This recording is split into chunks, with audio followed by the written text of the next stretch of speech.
गरीब बिचारा शेतकरी असेल, दिवसभर काबाड कष्ट करतो, एखादा मजूर असेल, गोनपाटावर सुद्धा त्याला सुखाने झोप लागते. गोनपाटावर होतं, कळतंय ना? खाली जरी झोपला तो, अगदी जेवला, हात ओला असतो, हात वाळ्यापर्यंत तर हा गोरायला लागला. महाराज भाग्यवान असतं जसे, ज्यांना पडल्या पडल्या झोप लागते, पडल्या पडल्या झोप लागते तो शेतकरी. आणि आधी पडतो, आधी झोपतो मग पडतो तो वारकरी. पडतो मग झोप लागते तो शेतकरी. आमचे वारकरी तसे नाही, आधी झोपत येते मग पडत येते. भाग्यवान आहे महाराज, झोप यायला भाग्य लागतो.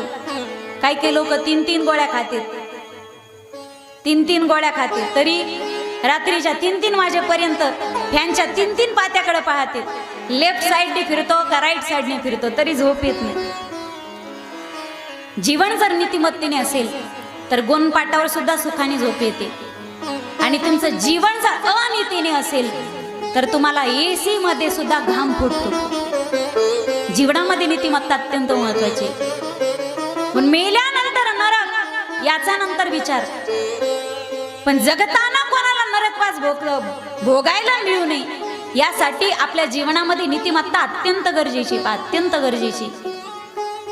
स्वामी विवेकानंदांचे एक अत्यंत गोड वाक्य आणि आपल्याला विचार करायला लावणार आहे.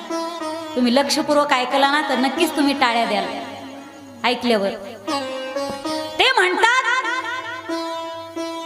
की मंदिरातील देवाची मूर्ती माणसाने बनवलेली असते, आपण तिच्या दर्शनासाठी जातो. मंदिरातील मूर्तीच्या आपण दर्शनाकरता जातो, जी मूर्ती माणसाने बनवलेली असते. पण मानव हे देवाने बनवलेली इतकी सुंदर मूर्ती असताना माणूस माणसाशी माणसासारखा का वागत नाही?